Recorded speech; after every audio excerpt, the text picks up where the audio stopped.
5 Things Shri Hanuman Has to Worry About, by Krishna's Mercy. न विनश्यत् कथं कार्यं वैक्लव्यं न कथं भवेत् लंघनं च समुद्रस्य कथं नु न वृथा भवेत्.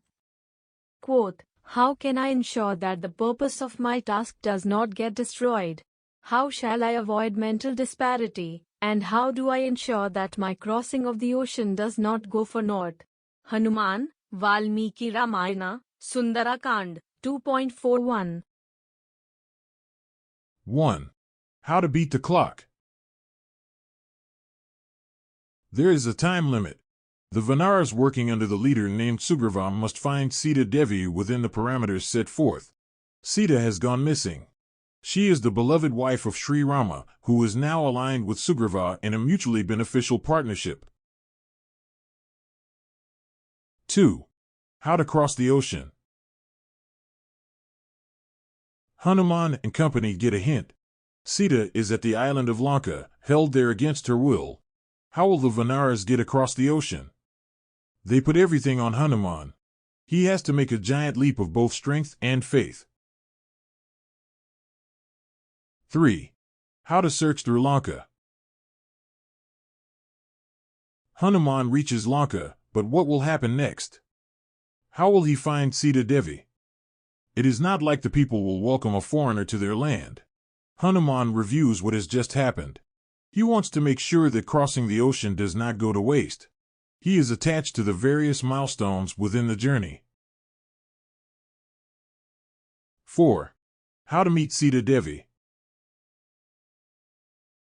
Hanuman pays careful attention to the introduction. He can't mess this up. He has done so many amazing things to reach this point.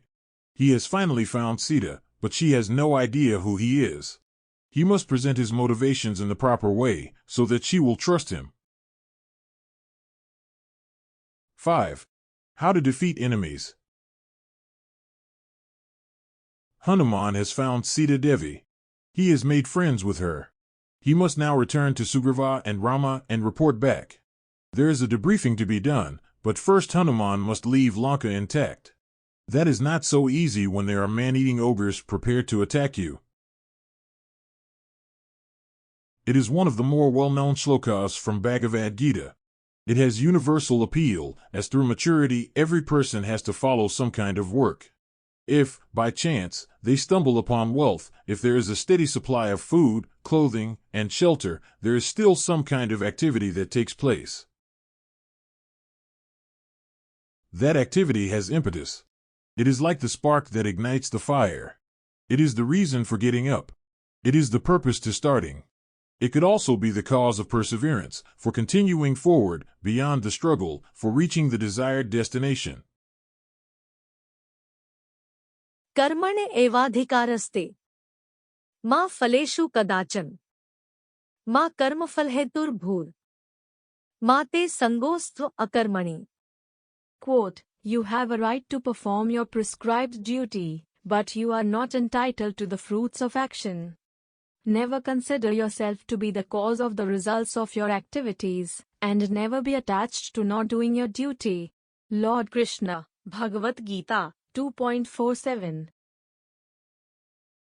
The teaching from Bhagavad-gita has detachment at the foundation.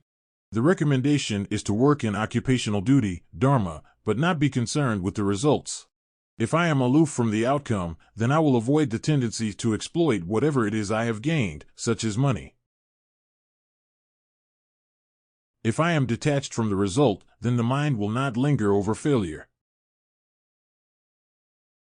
The near escape. The defeat by the slimmest of margins. The tragic end, when everything else was right on track, going according to plan. Why did this happen to me? A person might accept these teachings on face value, as they make sense, when applying rational thought. The one issue is the work that still carries forward. If there is no concern over the outcome, what is the motivation to do anything? Is Bhagavad-gita an excuse to be lazy? Is Shri Krishna giving Arjuna license to allow the mind to wander while in the midst of the fighting on the battlefield? We see from the example of Shri Hanuman that even when accepting the principle of attachment, there is full alertness as to the different components to the occupational duty.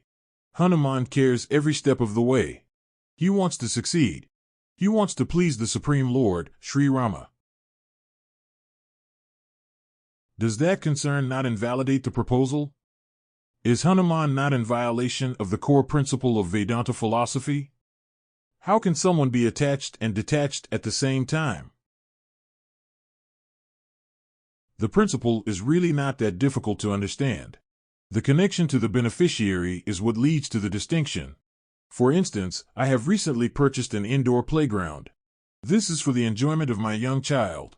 She will play on the slide, I just know it. I normally do not involve myself with furniture assembly. I am not so skilled in the area. Nevertheless, I carry through on the task with great attention. The end result is not for me. I will not enjoy the slide. In fact, adults are prohibited. They can end up breaking the slide if they get on it. तस्मात् त्वम् उत्तिष्ठ यशो लभस्व जित्वा शत्रून् भुङ्क्ष्व राज्यं समृद्धम् मयैवेते निहताः पूर्वम् एव निमित्तमात्रं भव सव्यसाचिन्. Quote, therefore get up and prepare to fight. After conquering your enemies you will enjoy a flourishing kingdom. They are already put to death by my arrangement, and you, O Savyasachi, can be but an instrument in the fight. Lord Krishna, Bhagavad-gita, 11.33. Hanuman has attention because he wants to please the Supreme Lord. Arjuna carries the same level of attention. He understands that the outcome is out of his hands. He is but an instrument in the delivery of the divine will, but accepting that role of the instrument is everything. In closing, while attachment rejecting, that role accepting, Dharma carrying through, reaching Lanka to, for Sita Devi to find, with attentive and thoughtful mind, opportunity for service seized. No wonder Sri Rama pleased.